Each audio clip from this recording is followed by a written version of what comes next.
when someone tells you that what you're doing is too ambitious or they can't do it, it's because they're speaking of themselves and they don't believe themselves they can do it. Projection. Right, so they're telling you that, it's not possible. But it's not, it's more than possible because you clearly are trying or going to you're on your way to go do it. But if you let someone else tell you that it can't be done because they themselves believe they can't do it, it's gonna slow you down. It becomes a distraction. That's why it's very important to put people around you that believes in your dream. And if anything, if they don't necessarily believe in your dream, they have to be in a position or they have to be dreaming bigger than you are. You understand what I'm saying? Because when they're dreaming bigger than you, then they can elevate your dreams to be bigger than what it is.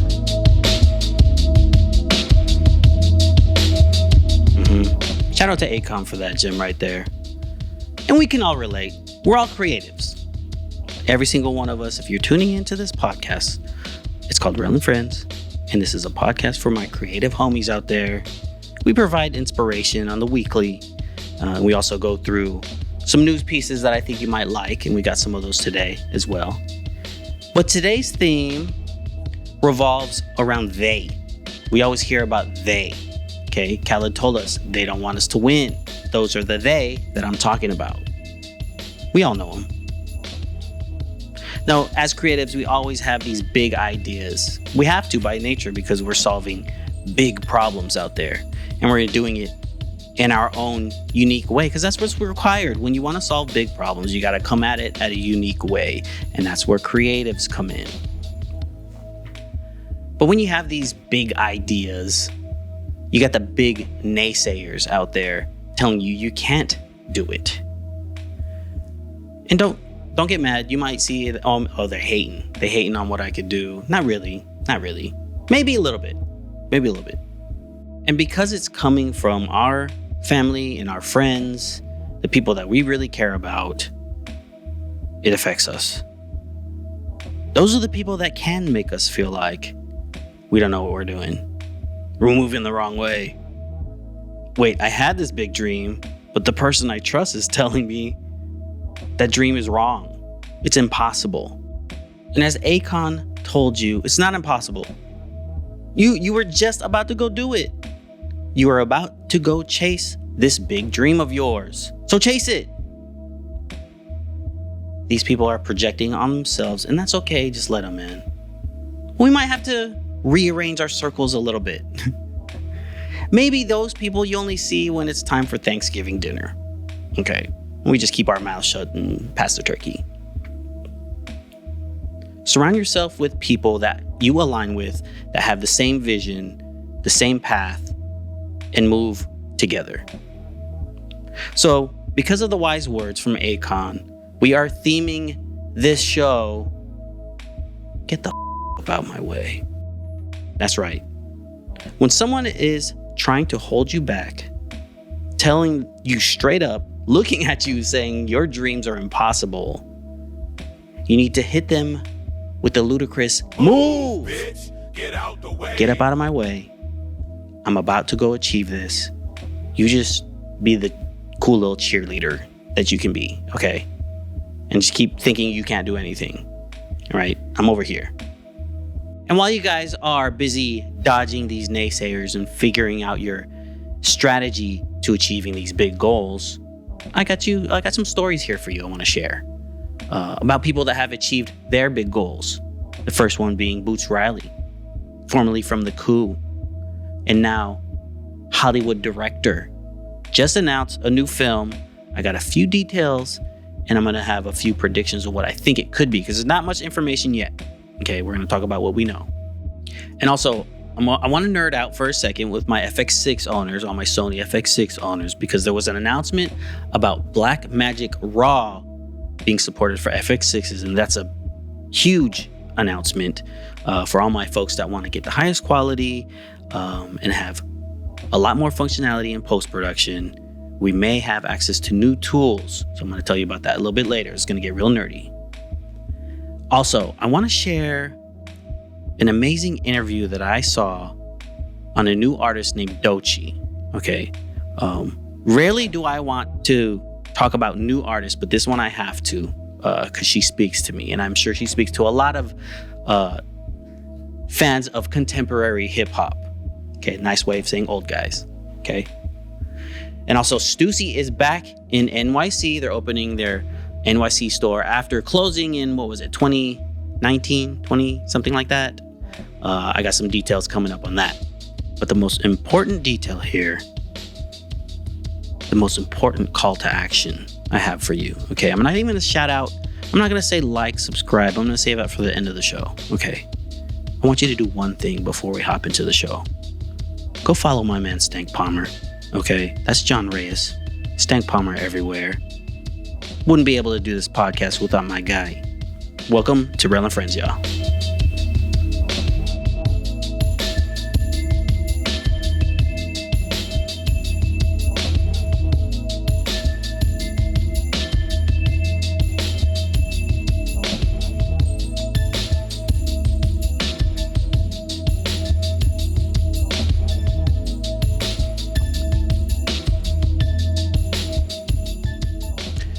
Welcome back to REL Friends. There is a good amount of momentum happening right now, and I'm very excited. Things are feeling good. I think we got the content strategy down for the podcast. I have a lot of old interviews that I have not edited yet, and I wanted to pause on the interviews, if anyone is wondering, until I got those other clips up. So my good friend Jamie Lai is going to be helping with some of the editing. She just stepped in. You might have remembered her from one of the early interviews from the podcast, or maybe you don't. You should go back and check that out. But it's cool because I got a little bit more help here. So we're going to get those up and then get a whole bunch of new interviews coming up soon. Okay, and I do want to update everyone on where I'm at with artist storytelling stuff, my contract stuff. So I just shot a wedding last weekend and I had so much fun. So I only shoot weddings when it's kind of like a homie recommendation. I don't really put myself out there as someone that does weddings. But shout out to Mike Baker and Drea. They hit me up about one of their homies that just got married. And contrary to a lot of videographers' opinions about shooting weddings, I personally love shooting weddings. I always have a great time. And I always take kind of a different storytelling approach to the wedding videos that I shoot. So I'm looking forward to editing that one. I just shot some more stuff with Rory and Mal. It was cool to head back to the studio because I haven't seen them in a few months. We shot for the series that they have called My Karma is Beautiful, which is a performance series. We had a cool artist in there. I won't give away too much. I think unless they say I can. I don't know. I'm just not going to say anything, okay? But it was a dope artist, someone that I've been following for a long time. So stay tuned for that clip. I'll share it on my socials. They'll share it on theirs. You'll see it soon, okay? Calm down, all right? Also, I'm happy to say the Ghoul event that I shot. So it was for their Hispanic Heritage Month. It was an internal conference. And I shot the New York version of it, portion of it, I should say. And then I edited it together. I submitted that. I killed it, I must say. And then so far, no feedback. So we're looking good. Freelance work is looking good. The podcast is looking good. The holidays are coming up. Today's my daughter's birthday. How exciting, man. My daughter's turning 6 today, which is completely insane. But I'm also very happy, okay? My baby's growing, okay? So after this, we're going to get donuts and go to Target and get whatever she wants at Target. Okay, things are still cheap, and I'm very happy about that. Okay, very easy to please them, still. Okay, no vacations, no cars, no phones yet. That's where we're at. Now, I think this might be a heavy hip-hop show, because I got a couple hip-hop topics I want to talk about. But did anyone see that tweet from Tommy Richmond? If you don't know who Tommy Richmond is, he's a dude from Virginia, had Million Dollar Baby, that song Million Dollar Baby. He just released his album Coyote. I really loved Million Dollar Baby and the second single, I don't remember the name. I think he kind of has the issue where he kind of blows up a little too fast.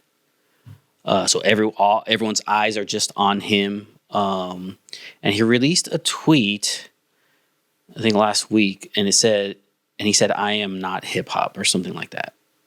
You know, poor choice of words. Okay. But everyone went after him, and rightfully so. Rightfully so. So the funny thing is, okay, so if anyone is wondering why people would go after him for that, hip hop and just like black music in general has had a history of white people kind of co-opting, benefiting from it, and then just saying, okay, I'm out. Now I'm going to do my own thing to get even bigger. And I just kind of use you to manipulate my way up the, social ladder. We've seen it many times. In hip hop, you will get tested. And I actually wasn't sure if people are still testing folks in hip hop. So I was actually kind of happy to see this happen because all the hip hop outlets went after him. And the funny thing to me was, no one was even like questioning this before the tweet. No one is even like making any comments on who's this white dude entering the game. Like he was pretty much accepted. It was more like, damn, who is this guy? He's got some style. Nobody was questioning it until he tweeted that. So he felt genuine, authentic to everybody. And that's why hip hop embraced him. Okay. And then when you release a comment like that, of course, we're going to go after you. Okay. Now I just want to, he kind of cleared it up later. He said, like, I meant to say, like, I don't rap. I'm a singer, blah, blah, blah, blah, whatever. Okay. Some things I got to say about that. Okay. There's a lot of Pharrell vibes in what he's doing. Okay. What he's trying to do here. Pharrell does every genre of music, and he would never say I'm not hip hop. Okay. Look at someone like Nelly or Bone Thugs and Harmony or T-Pain. Singing has always been a part of hip hop. The thing about hip hop is you could do anything and make it hip hop. So when you are labeled at hip hop, that means there's a whole community of people that has accepted you and welcomed you into this community, and it should be an honor and privilege to be accepted by this community, especially as a Caucasian man. Like I'm not trying to make this a race thing or anything, but just think about that. Okay, think about it. Come at a place from respect. You are not bigger than the music. You are not bigger than the culture. You are a contributor. Okay, you should be completely honored. You should feel victorious. You should not be out there saying, I am not hip hop. Okay. I think it was a misstep. I don't think he meant any harm. So we'll forgive this guy. Okay. Okay. Let's see what happens next. I listened to the album. It's good. Okay. Rotation worthy? Maybe not. Maybe not. But it's good. On that note, I think it's time. Let's get into some news.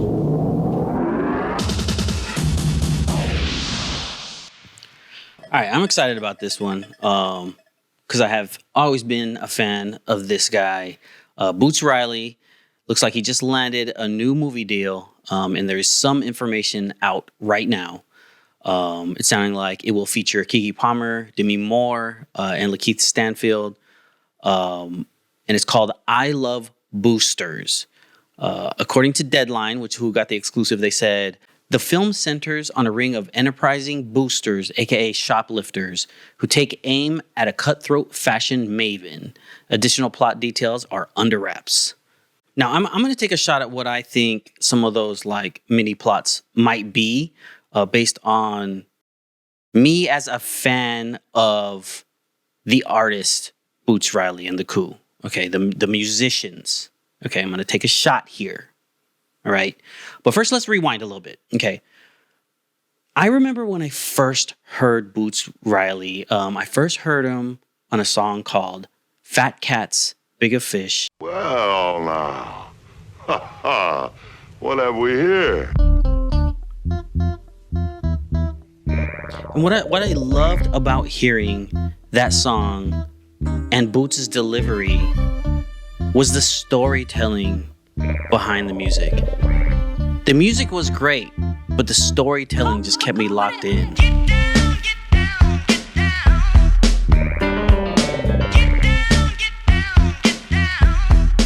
I encourage everyone to check out the video on YouTube if you've never seen it. It's called Fat Cats, Bigger Fish by The Coup.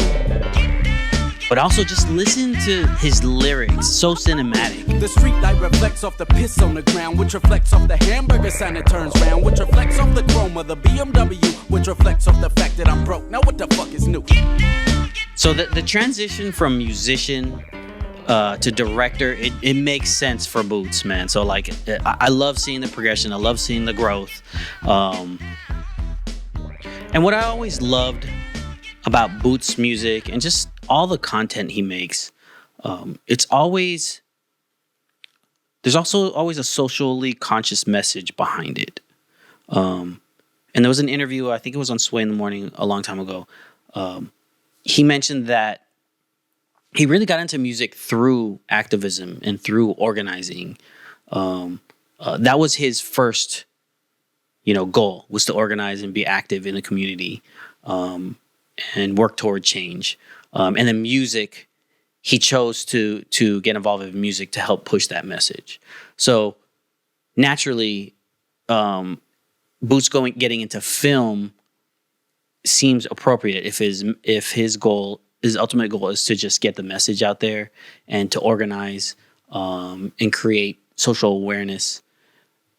Every movie has done that so far. Now, I did find an old interview from Deadline where Boots speaks on how his history as a musician helps him in the process of pitching movies. How do you manage to pitch these things? Can you walk me through, do you just walk into the studio and say, hey, I'm writing a movie about horses and capitalism. I'm writing a show about a 13-foot black kid. First I have the script already usually. I mean, in the case of the show, we had the pilot, right, and story beats written out. But so that's part of it. When I pitch it, I have photographs, reference things, drawings. I even play music, the score. One good thing is that the people I work with on score are friends of mine. So tune yards, and they live pretty close to me. So as I'm thinking up ideas, we start talking about music already. So often I can just have sketches that they've already started, and I'm playing that in the pitch as I'm talking about it. That's dope. That's dope to hear.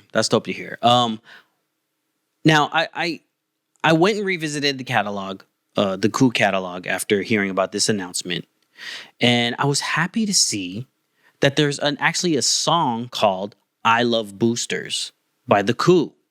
Now, I'm going to play a snippet of it, and then I'm going to get into what I think the film might revolve around.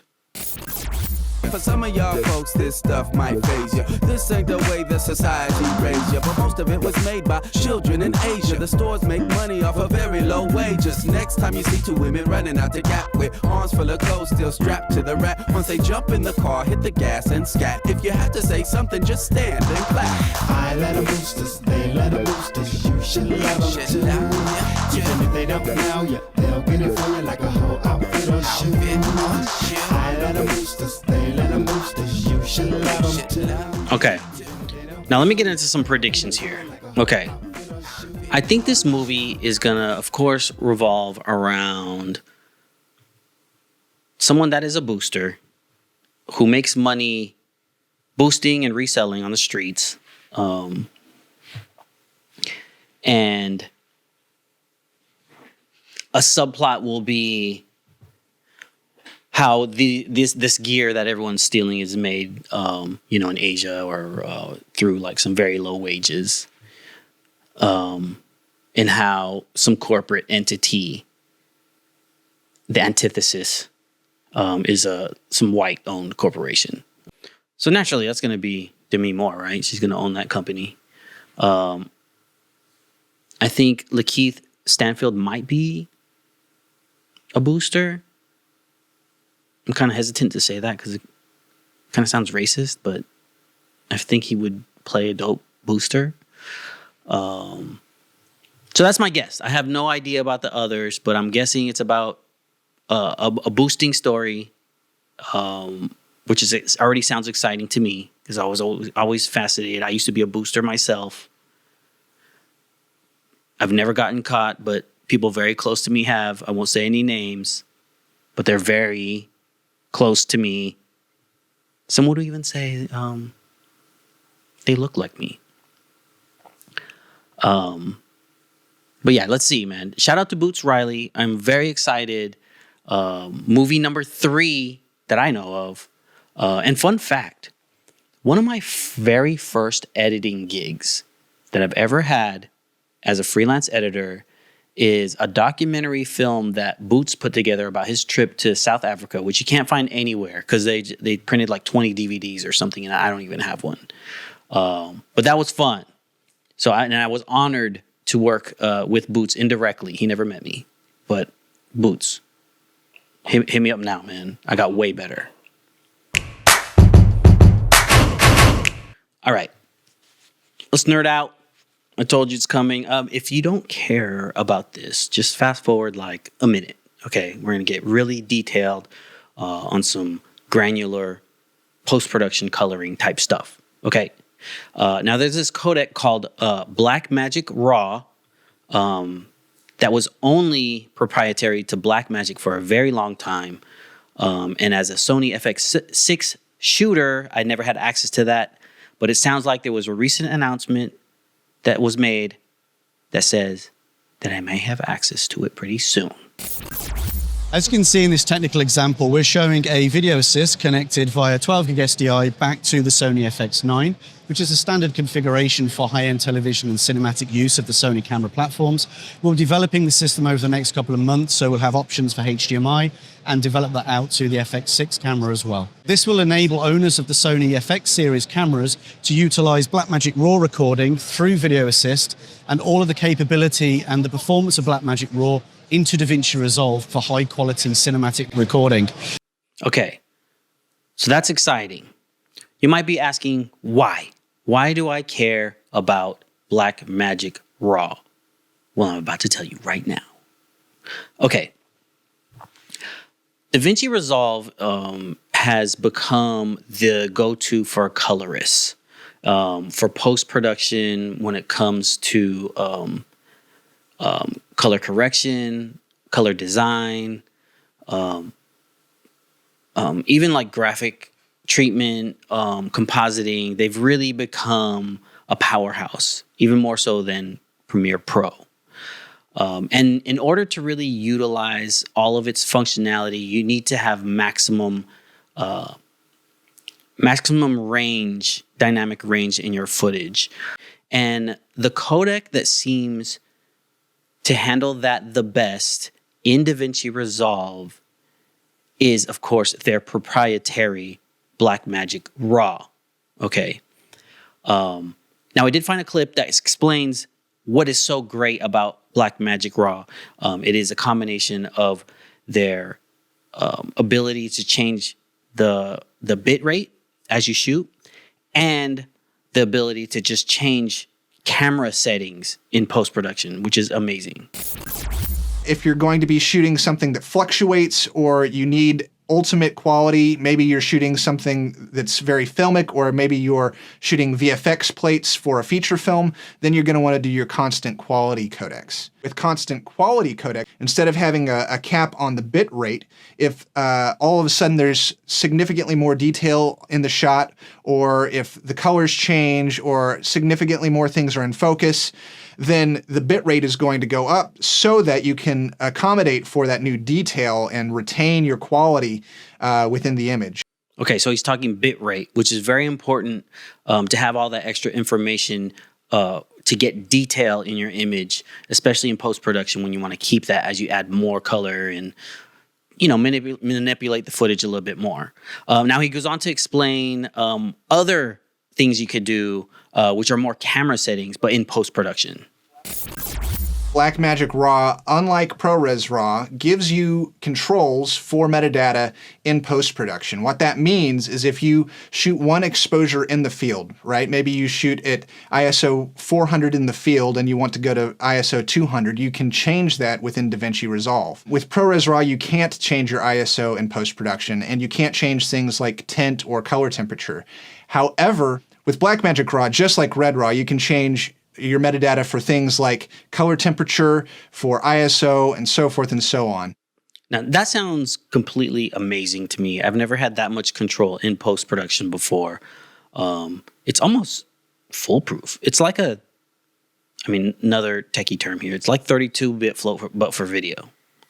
It's like shooting RAW, but for video. So I want to do it. I recently had a very humbling experience with a client recently, where we had to go back and forth on the color treatment that I added to the video. I thought it was great, and they thought otherwise.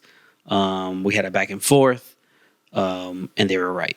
Okay, that's why it was humbling. But, you know, this is what happens. You take those little mini L's so you can get better, and I'm trying to get a lot better at color. And this is an area, this is where I'm going to go, right here. But when will I have access to this? Tell me, Blackmagic. It's early in development, but we're really keen to show the technical example here at IBC. We hope to have this available later this year, and it will be a free update for Video Assist owners to then adapt to FX9 and FX6 cameras. All right, so it's coming soon. I need to get me a Video Assist, a Blackmagic Video Assist. It sounds like more stuff I gotta buy. Then I gotta learn a whole new program. Okay, you guys hear it here first. This is my new goal for the new year. I got new stuff to learn. I got more gear to buy. All right? Thanks a lot, Blackmagic.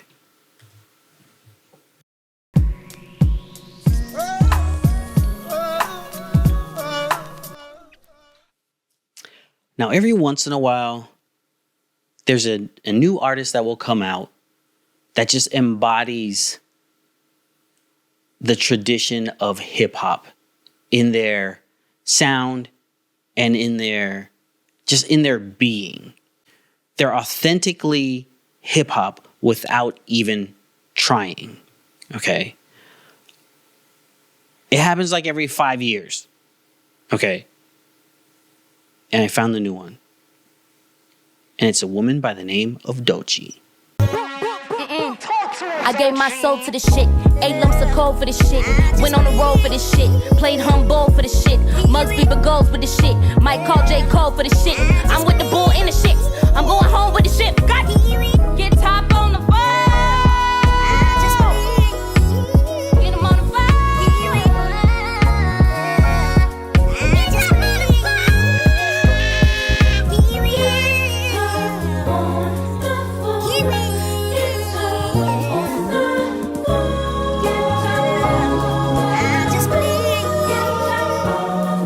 Now, I've been following this podcast called Dissect for a while now. The host is Cole Kushner. He did his very first interview with an artist with Doechii, and he smoked it, man. I could not have articulated a better way of explaining how Doechii just carries this tradition of hip hop in her through the music itself. So I'm just going to let parts of this interview play out. So just listen. The sequence of connections that I made between the two couple of songs, and a few references. So on Catfish, you quote Busta Rhymes' Woo-Ha 1996 song, right? Yep. Tell a bitch who ride. Step up in this bitch, I look too fly. Cop the Dior shit on Ventura. Took a midnight swim in my Judah. Oh, yeah. When I step up in the place, say yo, I step correct. Got you all in check. And then on the video for Nissan Altima, you visually quote Kendrick Lamar's All Right music video. Correct. Right? You're in a car with TDE members, which parallels Kendrick. There's a snippet before All Right proper starts on the music video where Kendrick's in a car with TDE members. But did you know that that portion of the All Right video is actually quoting the Busta Rhymes Woo-Ha video? Get out! Okay, so it's crazy. Okay, so in the Busta Rhymes video, he has a snippet that he performs before Woo-Ha starts.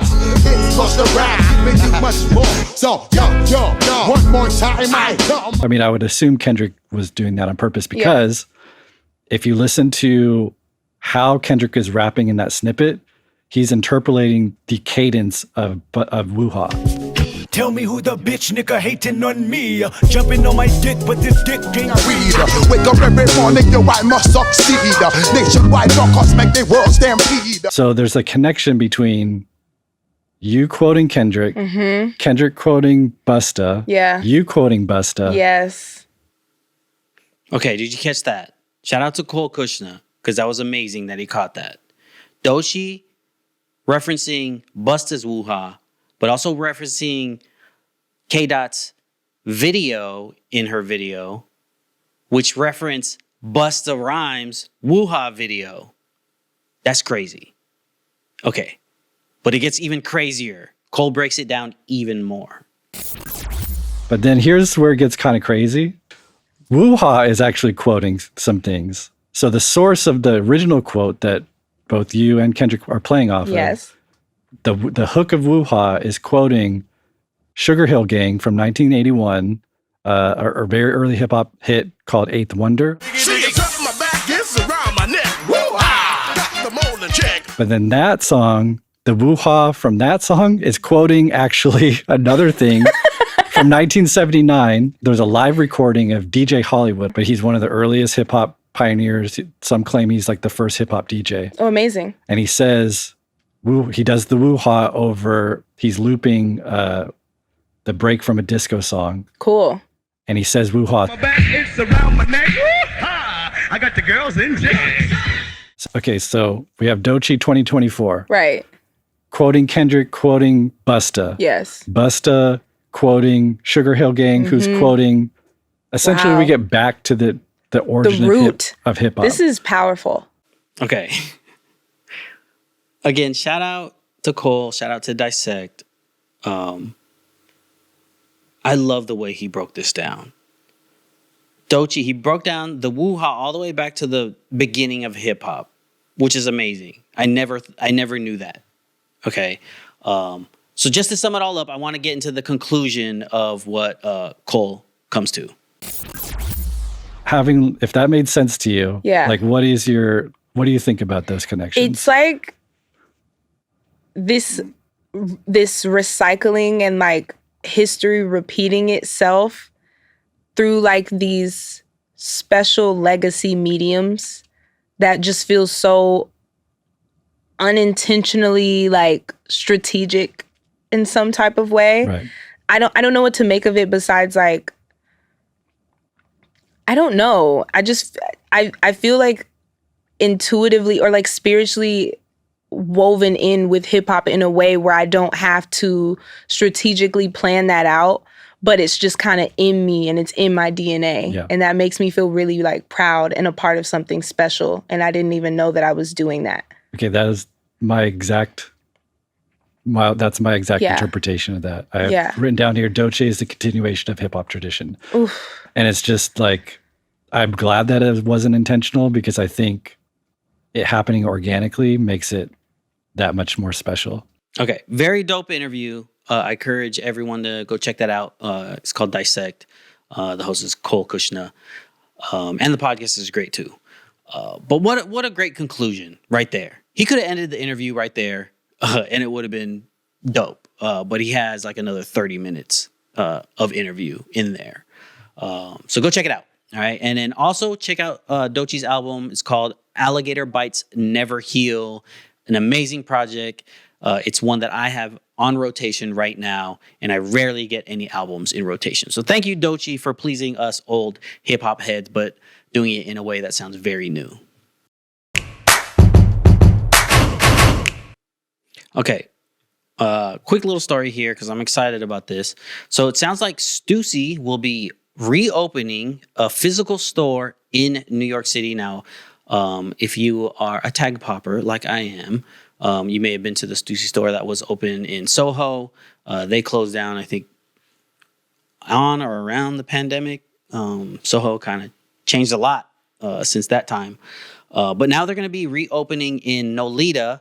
That's where all the stores are at now. You got ALD, Kith, Noah, all in that area. So this is becoming the cool new streetwear area. And if you don't know about Stussy, Stussy has to be the longest lasting streetwear brand ever. James from Speed breaks it down. Before Supreme, before Bape, before even Tommy Hilfiger, there was Stussy.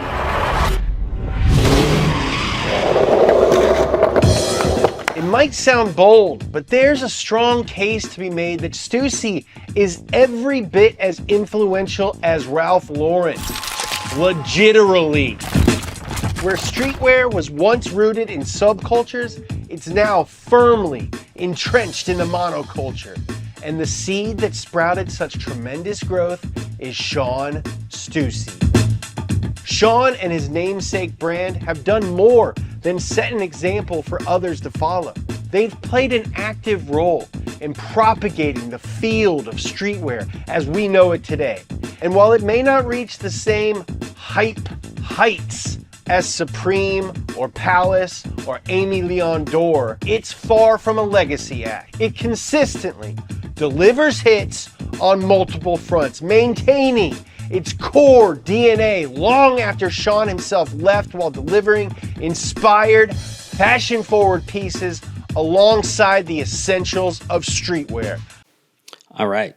So it's coming. It sounds like the store is going to be dope. I don't know if anyone caught the archive pop-up that happened. I think it was in Brooklyn. I missed it, but I saw a bunch of photos popping around about how people came up on a bunch of archive Stussy stuff for super cheap. But I think that was a way of like testing the waters to see if a New York store will be lucrative, and it looks like it will be.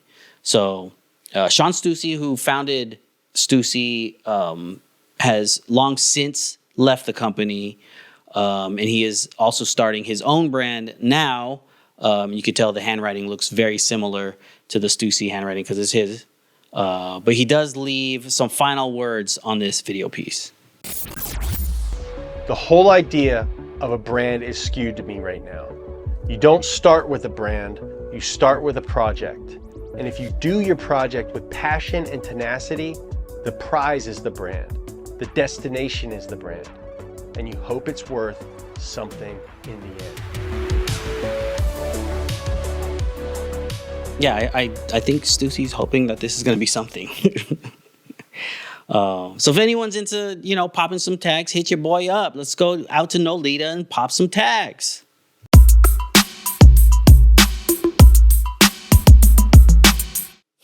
All right. I think we went down too much of a rabbit hole here. We ended on popping some tags. We got to bring it back. Let's bring it back to the theme of today's show. Get up out of my way, man. Get out of my way. You have anybody that's kind of in your life, kind of getting in your ear, telling you you're not chasing the right dreams? You're going about it all wrong. That's the wrong career choice. You're wasting your time. You're sitting at home doing this shit? Shout out to all my nerdy hip-hop heads that know that reference. So they're telling you that, it's not possible. But it's not. It's more than possible because you clearly are trying or going to the. You're on your way to go do it. But if you let someone else tell you that it can't be done because they themselves believe they can't do it, it's gonna slow you down. It becomes a distraction. Okay, so the holidays are coming up. Okay. Now, more than any time of the year is when we need to have this mentality, because this is when family loves to get vocal about how they feel you should be going about your life. You know, that's why it's very important to put people around you that believes in your dream. And if anything, if they don't necessarily believe in your dream, they have to be in a position, or they have to be dreaming bigger than you are. Now, I'm not saying disregard your family. I'm not saying that at all, okay? But you need to surround yourself with people that align with you all the other times of the year. Maybe not during Thanksgiving dinner or Christmas dinner, okay? But it needs to be very clear that you are focused. You got these dreams to attack, okay? And if you're not riding with me, you need to get up out of my way.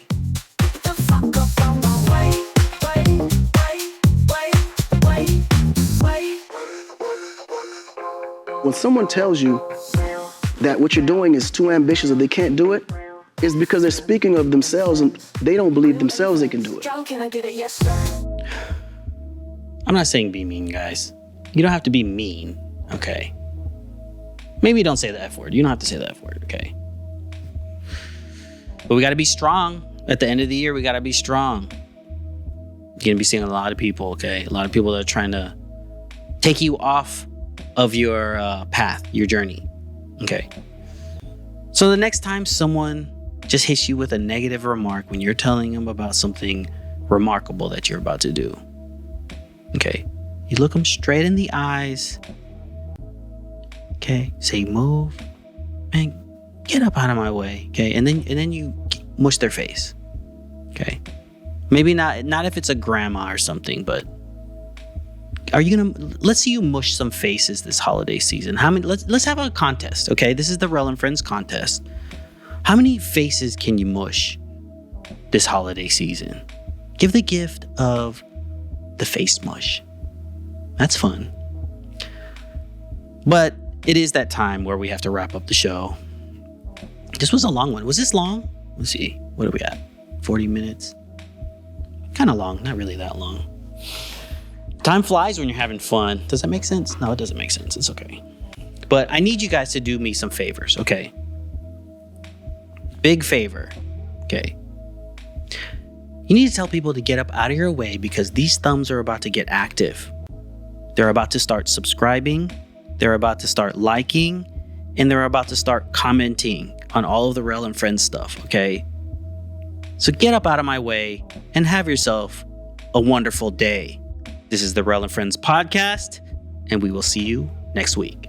Peace!